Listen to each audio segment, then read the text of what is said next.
Welcome to the INFOWARS Nightly News. I'm your host, Jakari Jackson. It is December 2nd, 2015, and here's a look at our top stories. Tonight. You are vindicated. This has got to be the 50th time the last 6 months on the radical Muslims celebrating, not just in New Jersey, but New York, Palestine, all over. What do you have to say? They're still attacking you. People wanted me to apologize, and we can't do that. People like you and I can't do that so easily. Now, we can do it if we're wrong, Alex. You apologize. I'd apologize if I was wrong. But they were celebrating, and they were celebrating the fall of the World Trade Center. I think that's disgraceful. Highlights from Donald Trump on The Alex Jones Show. Then, Obama says Muslims join ISIS because they don't have any job opportunities. Plus, the evidence is in. Russian satellite and aerial reconnaissance show convoys moving from Syria into Turkey. To Turkey? All that plus much more up next on the INFOWARS Nightly News. We begin our broadcast with some very serious news out of San Bernardino, California, where we have reports of multiple people being shot as we record this at 6:07 Central Standard Time here in Austin.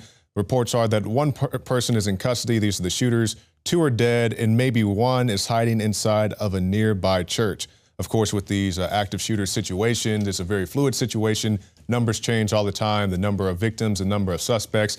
So they continue to update this, and we'll bring you the newest information as it becomes available. A little bit about this shooting situation. It was happening at a Christmas party or a facility where a Christmas party was taking place for Teamsters. And they say the department SWAT team was training nearby. And as we have a report coming up later in our broadcast that details how they reported on Fox News that they have training situations there that go on pretty regularly, pretty much every month. They have some type of training situation. One of the witnesses was quoted as saying, oh, it's just another training situation, that you realize this was something that was going on for real. As of right now, they're reporting that the assailants were carrying AK-47 type weapons, and they were telling people to be on the lookout for the trio, but now it seems like they have caught the guys. At first, they were saying it was between 1 and 3 possible shooters, and I guess potentially 4 with the information I just gave you a little bit ago. But as I said, we will continue to update you on that information as it becomes available. Now, earlier today on the Alex Jones Show, Donald Trump paid us a visit. He called in from his, I guess, Trump Tower in New York, and he was telling us about pretty much his campaign for the next year. And regardless of what you think about Trump, I thought this was a really good interview, and they actually stuck to the facts. We'll detail this more coming up in our later segments. We'll have a segment of that you can watch and see for yourself coming up later on in our broadcast. Now let's take a look at the Russia situation. Russia presents evidence of Turkish support for the Islamic State. Now, this is backing up claims that they made earlier this week. Vladimir Putin, who I'm not vouching for any way, shape, or form, but he's saying, hey, we believe that these guys are supporting the IS, and they presented the aerial surveillance to document that fact. The Russians claim Islamic groups continue to receive significant funding, as well as weapons, ammunition, and other material nourishment for their activities. A large number of states, especially Turkey, are involved in funding terrorist activities. The Russian Federation's Deputy Minister of Defense said illegal oil revenue is the primary source of their funding, and they have irrefutable evidence presented, including space and aerial reconnaissance data, according to the Russians. So you can go to Kurt Nimmel's article and find out all that information on what's going on with the situation in Russia. Now, as we've been talking about for the past several weeks, the situation about what we're going to do with Syrian refugees. Are they going to come here? Are they going to go other places? And we're going to talk to Syrian Girl about that coming up in our later segments. But right now, we have ISIS. They're coming out and bragging that they're taking advantage of the migrant crisis to bring in sleeper cells to various countries. And no duh, of course you're going to sneak in with all the good people. And as we always say, I'm sure there are plenty of good people out there, but you also have bad people mixed in. So if you're going to bring people into your country, you need to have some type of vetting process. If you go to a movie theater, they check your ticket because they don't expect you to be there on the honor system. It shouldn't be any different when you're entering a country, especially a foreign country.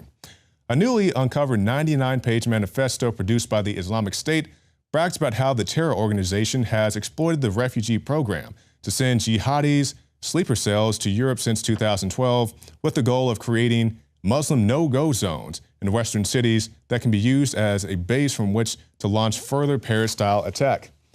Now, a few weeks ago, I guess it was last week, the guys went out to Paris after the horrific shooting that happened there, and they were documenting these Muslim no-go zones. You know, basically, yeah, Joe Biggs, Paul Joseph Watson, and one of our camera guys, Michael, two tall white guys and another white guy with all these tattoos on them. They pretty much stuck out in these areas, and they said they were being followed. People were being very rude to them, all types of different shenanigans going on. So actually, Biggs is out there in the streets right now, going to various places, trying to document these type of areas here in the United States. And we'll have a special report from him coming up a little bit later in our episode.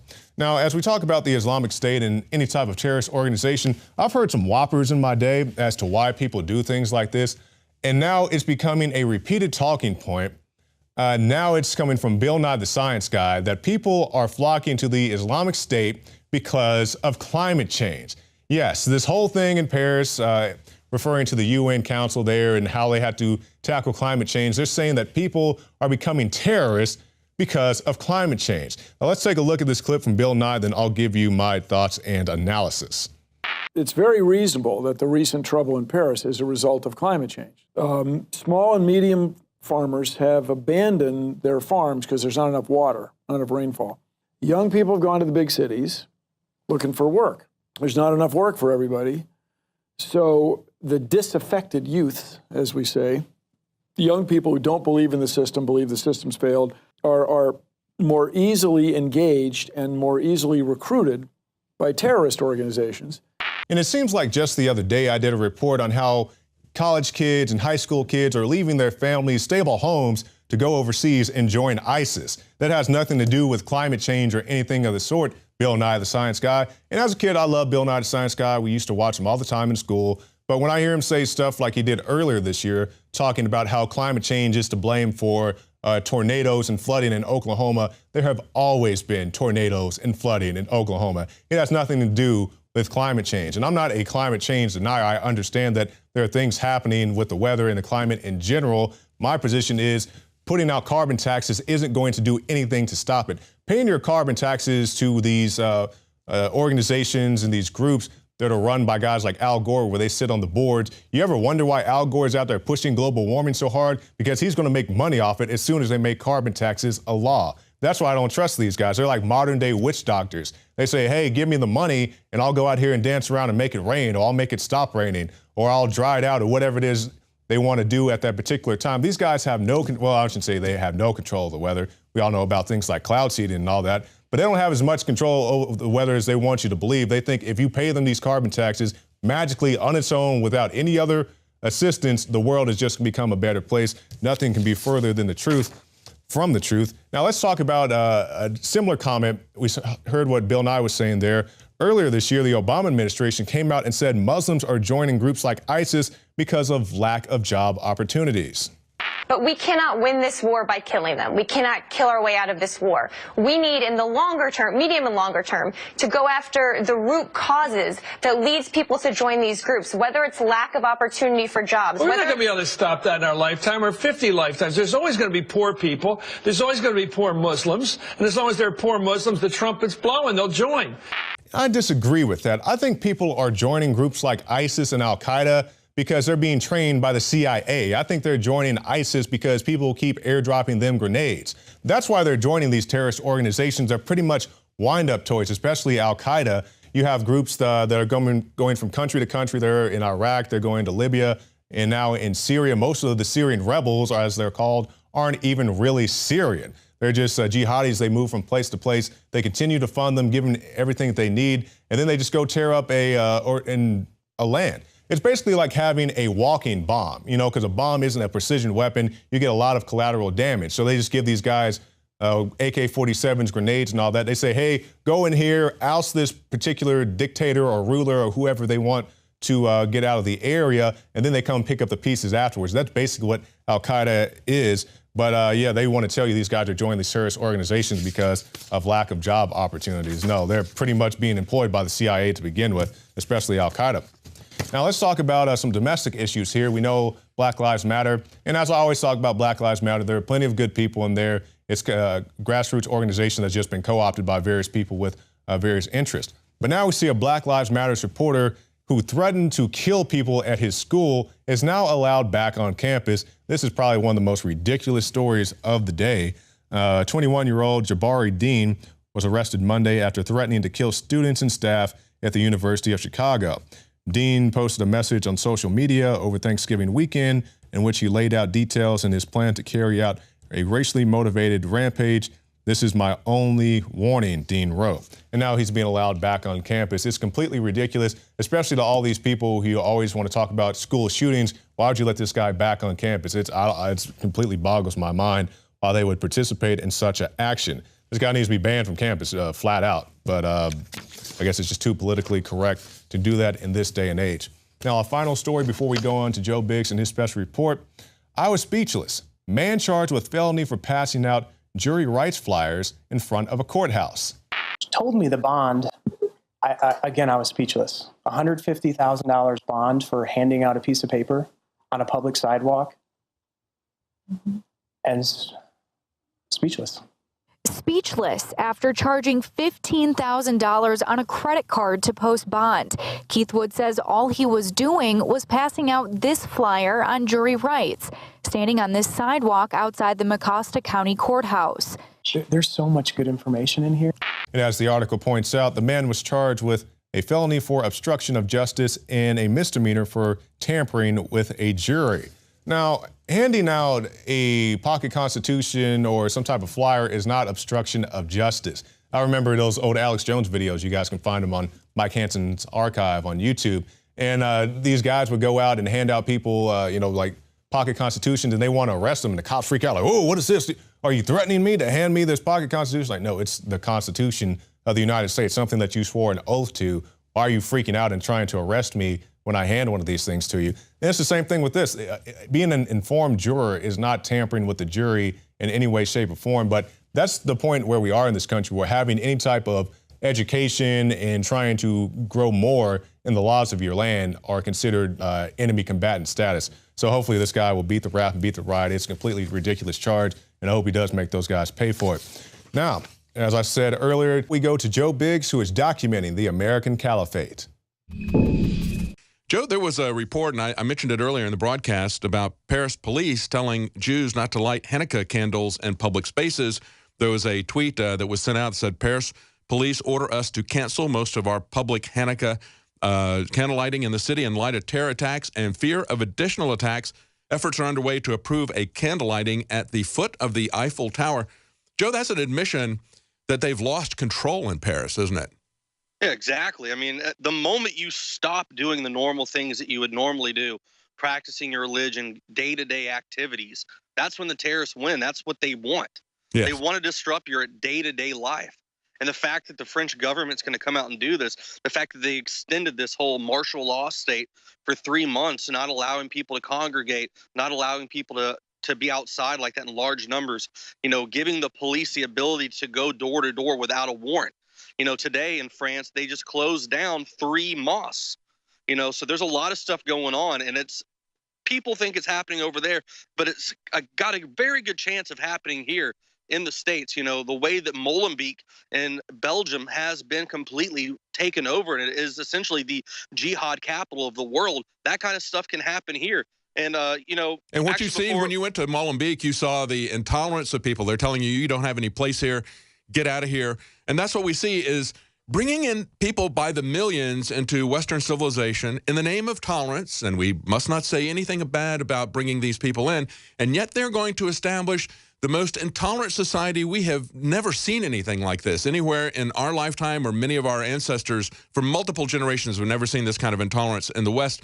And it's an intolerance that not only extends to penalties and anger and harsh words, they will kill you out of their intolerance as well. Well, exactly. Just like reporter Daniel Pearl. Daniel Pearl was actually investigating the guy who put these numerous compounds up in America that Mubarak Ali Jolani, part of Al-Fuqra, helped start and fund here in America. Daniel Pearl actually went to Pakistan to go speak with his cleric and was abducted and then essentially murdered. And they believe that Jolani had a lot to do with that. Now, I was going to show you guys this. Inside the compound, they make their own paper. It's called the Islamic Post. And we found a very interesting article in here because it's titled, Hold on a second. I got to go through this. And the Islamberg, that is a private compound. It's not an incorporated city or anything like that, right? Yes, it's a private compound. Now, it says right here, fear Sharia is coming to America, ? Too late. It's already here. Now, when I spoke with the sheriff of Deposit here in New York, the guy said that they govern themselves within this compound. So he said, essentially, if it gets to a point where they call the police, they will ask the police to come on and help them, but that doesn't happen. They're very secretive. And he said, whatever happens, whatever kind of violence, killing, murder, whatever it may be that happens there, they deal with it internally. So my next question to the sheriff was, is that basically Sharia law running their compound? And he said, yes, it is. And he talked about how they wear military clothing, garbs, and they also are a militant group of people. Yeah, so the fact that it is so secretive and that we can't get in there and find out what's going on. Yeah, it's de facto Sharia law, as we've seen in the community in Michigan, where they say within 500 feet of a mosque, you can't have any alcohol. And so that's changing everything about that small town. That is Sharia law de facto. It's not de jure. They didn't declare it. They didn't say, we're erecting Sharia law. No, instead, what they do is they implement the different aspects of it whenever they get a majority in any area. We see the intolerance come out at that point. Yeah, they were trying to compare it in the article, the Sharia law, to our U.S. Constitution. I mean, there's definitely some interesting stuff in this paper. President Obama has said he wants to bring a conservative 10,000 Syrian refugees here to the United States. Now, while this may seem like a humanitarian effort, you have to remember that it's Obama and his administration that are arming al-Qaeda rebels to go into Syria and tear up the location. They're burning Christian villages, they're chopping people's heads off, ripping out people's vital organs, and doing all manner of horrific things. Now, to talk more about this, we have Syrian girl Mimi Alaham. And thank you for joining us today, Mimi. Thanks for having me, Jakari. So it's a hot topic here in the States. I know it's very important to you as well. You know, what's going on with the Syrian refugees. A lot of people here in the States are concerned about what's going to happen if the people actually come here. We have many governors trying to refuse entering Syrian refugees. Meanwhile, Obama is saying, let's bring them here. Do you have an opinion one way or the other, whether they should be coming to the United States?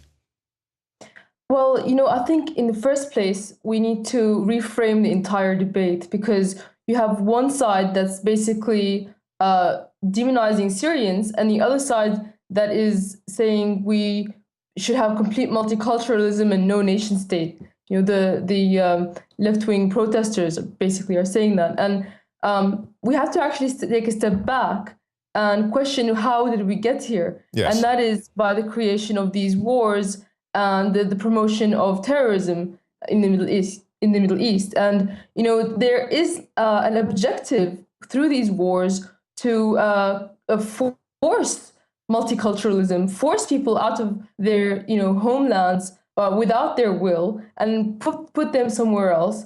And the reason for this is to annihilate the existence of nation states.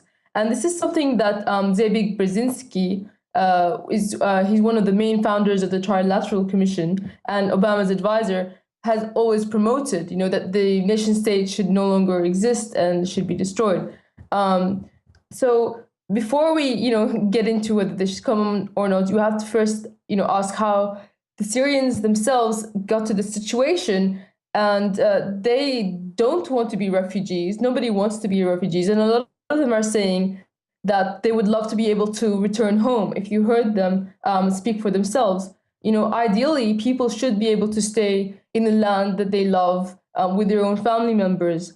You know, and the thing is, the idea that these refugees are ISIS and hence dangerous forgets the fact that the majority of ISIS is not even Syrian. ISIS came in from around the world to Syria. So this started with ISIS sympathetic Europeans and Americans going into Syria. And, you know, interestingly, ISIS has this multicultural, multinational, you know, ideology to it, that they don't actually believe that the Syrian nation belongs to the Syrian people. So, you know, it's like two birds with one stone. And with the Paris attacks, you know, so part of this debate of demonizing Syrians and, you know, it's actually on purpose, because it one of the means in which to convince people that bombing Syria is the right thing to do. In reality, the right thing to do would be to stop funding terrorism and to allow the Syrian country to rebuild and for the refugees to be able to return home. Because even if the U.S., accepts a few thousands of them, there is millions of refugees, and it's not going to solve any problem. It's just sort of like to alleviate the concerns of the left-wing do-gooders that now get to feel good about themselves because they got a few thousand Syrian refugees to the States, whereas they're actually it's a half measure. It's a half measure. Yeah, freezing to death in the camps in Turkey and Jordan for the last 3 years without any prospects of a future. And some of these people have had their entire livelihoods destroyed, their homes, their businesses, and they have nothing. They're coming in with nothing, and it's not a situation that anybody actually wants to be in. So it's all being created by these wars. And one of the other thing I have to speak to is this idea that we should only. I've heard some U.S. politicians say that we should only bring in Christian refugees, or Christians should be prioritized. And again, that's part of an insidious plot to genocide Christians in the Middle East, which has been going on for years. We saw it. The population of Iraq Christians basically wiped out and continue to be wiped out even before ISIS came into the scene. So. This is again, part of that plan to remove the history of the Middle East, which is the birthplace of Christianity from the Middle East, and also to brain drain the Middle East by pushing out all of these refugees. Some of them, there's a mixed bag of people. Some of them are poor, and some of them have come from educated backgrounds, and it's part of preventing Syria from being able to stand on its feet and rebuild by brain draining all these refugees, and not just Syria, all the Middle Eastern countries that have been suffering through war in the last few years. And you make a very interesting point, because I tried very exhaustively to explain this to people, what you just said. It's the policies of the United States, and it's not all our fault, but a large part of it is, whether you talk about sending Al-Qaeda into Syria, you talk about drone strikes in Yemen and Pakistan, going down to Mexico, sending guns down there, Operation Fast and Furious. And it's not all Obama. You have the Bush family with Iraq, you have Reagan with Iran-Contra. So it's been going on for a very long time in many different places. But as you say, Obama will go send a drone strike or send a jet to go blow up a hospital and say, oops. And then after he spends our tax dollars doing that, he wants to bring everybody here, like you said, to make himself feel better, to clear his own conscience. Meanwhile, he's double tapping the American people, saying, give me your money for these wars. And then after he tears up the country, use your tax dollars to fund the people or to house the people that I completely ruined their country.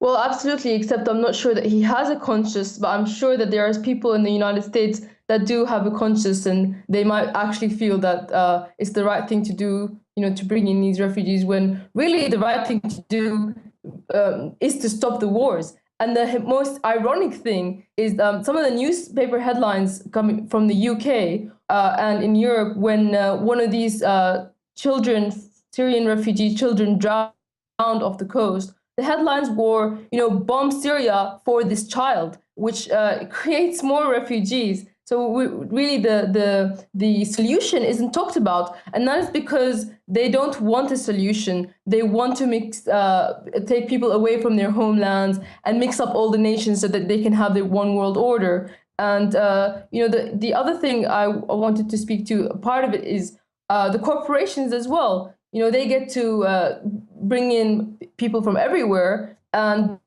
drop down the wages. And Syrians, the passport, as we saw from the Paris attacks, the Syrian passport is now very easy to fake.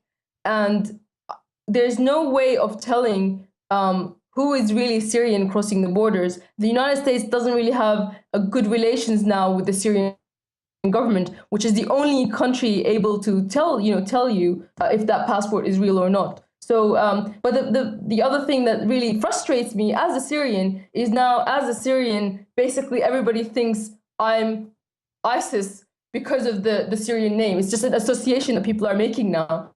even though ISIS is something that we have suffered from, not Yes. that we have caused. Absolutely. Now, Mimi, we have about a minute left, and I know another thing that's very important to you was the Russia situation.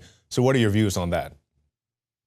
I think this so-called war on ISIS is really a war between the U.S. and Russia, and some of the people inside the U.S. State Department are so overzealous and basically insane that they are ready to start a world war and kill us all, just so they can take over the entire Middle East and Eastern Europe as well. There's no balance of power anymore. We're really heading towards a dangerous situation. Absolutely. Now, with the time we have left, tell people about your websites, your Twitters, and all that. Thank you so much for having me on the show. It's always a pleasure to be on. My website is Syrian Girl Partisan Blogspot. My YouTube is Syrian Girl Partisan. My Twitter is Partisan Girl. Thank you so much again, Jakari, for having me on. All right. Thank you, Mimi. Now, coming up later in our show, we have the special report, the interview of Alex Jones talking to Donald Trump, in case you missed it today on the Alex Jones Show. They talked about all manner of topics, and now they're already being attacked for all manner of topics they didn't even discuss. I've seen articles out, 9/11 conspiracy theory, Bigfoot, Chupacabra, throwing the whole gamut out there, talking about things that they didn't even say in this interview. They stuck to the facts, they stuck to the real issues, and they talked about things that people really need to hear. Now, regardless of whether you think about Trump, what do you think about him or not, what do you think about his policies, this is a very interesting interview, and it would behoove you to stick around for it right after this break.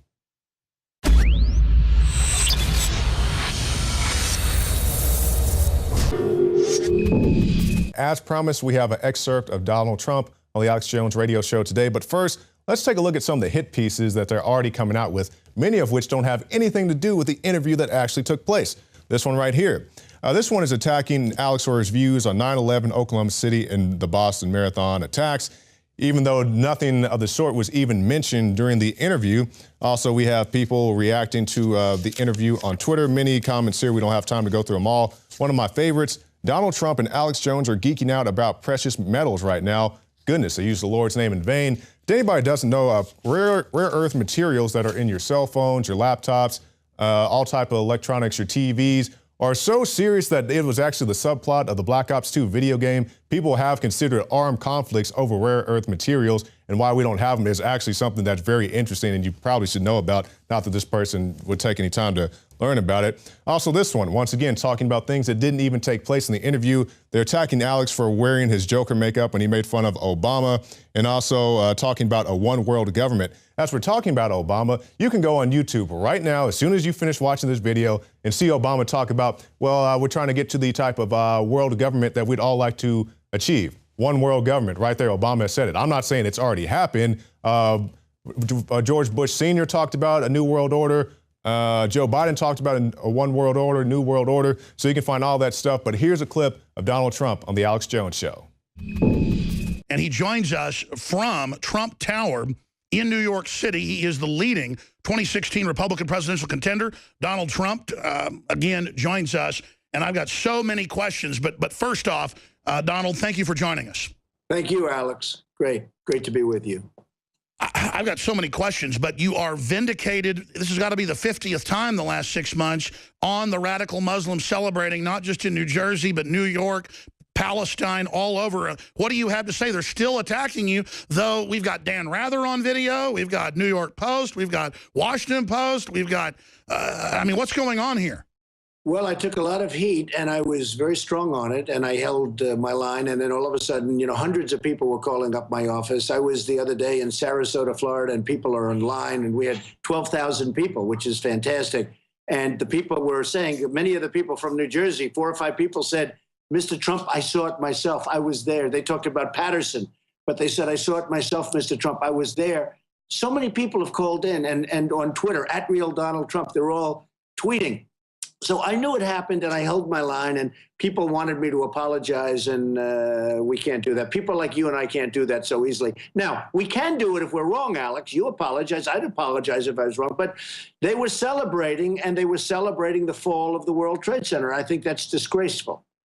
It is. And that same week you were reporting on that fact, we had 2 different international football games, soccer games, with the Turkish fans and others during the moment of silence for the dead people in Paris, chanting Allah Akbar and booing. So did that not happen too? Well, that happened, and everybody saw it. That was a week ago, and the players were out on the field, and they couldn't believe it. They were embarrassed. They didn't know what to do. The coach and the managers, they all apologized, but it happened. Look, we have to deal with reality. And, you know, it all started because I said we need surveillance. We need proper surveillance. We have people that truly are evil, and they're coming from someplace, and you know sort of where they're coming from, at least the vicinity. And I said, we need proper surveillance, whether it's a mosque or any place else. We have to be surveilled, and we have to see what's coming at us, because we're not going to have a country anymore. Between the weak borders that we have, the pathetic and weak borders where politicians are afraid to do anything about it, between all of what's happening with radical, you know, you look at what's going on. You have a president that doesn't even want to talk about, you know, the radical Muslim stuff. He doesn't want to mention the word. He doesn't want to say it. But you look at what's happening where we have a president that's over there celebrating global warming and trying to get everybody excited about global warming, like that's our number one problem. He considers that to be our number one problem. And our number one problem is what's going on where they want to blow up our cities and they want to blow up our country. That's our number one problem. It's now in mainstream news, Associated Press and others are reporting that it's a secret deal with Turkey, with the Germans, with Merkel, the admitted socialist, to bring in millions of radical Islamists. They admit almost all of them are Sunni, that basically invaded Syria. They're getting their butt kicked by the Russians, so now they want to flee up to the north into Turkey. You said months ago, bomb the oil of ISIS, and the mainstream media laughed because you said the sky was blue again. Now the Pentagon says that's the right thing to do. And now you've come out saying, quote, it looks like that Turkey's on the side of ISIS, close quote. Well, that the next day, the Russians released satellite photos documenting that there are literally thousands of trucks coming up to the border at these huge terminals connected to Erdogan, the president's son, making billions of dollars total off of this. Again, you're in trouble for saying the sky is blue. One thing with the oil, it's because you've covered it. For 3 years, I've been saying hit the oil because ISIS is getting strong, and they're no JV, as the president said, and they're certainly not contained. But I said hit the oil and hit them hard. And they laughed at me. And they would put generals on television saying, no, that strategy wouldn't work. Well, after Paris, they started hitting the oil. And it does work. The problem is we've given them a 2-year edge. They have billions of dollars. The Russians started hitting the oil for 1 month, and ISIS is already rolling over. So Putin is following your strategy. You know Vladimir Putin well. We should have done it 2 years ago, Alex. That's the only problem. Donald Trump joins us live. Can you speak to, as president, what your relationship would be with foreign leaders and what you know about Vladimir Putin? Because all I know is, why are we starting a fight with Russia when they're not doing anything to us?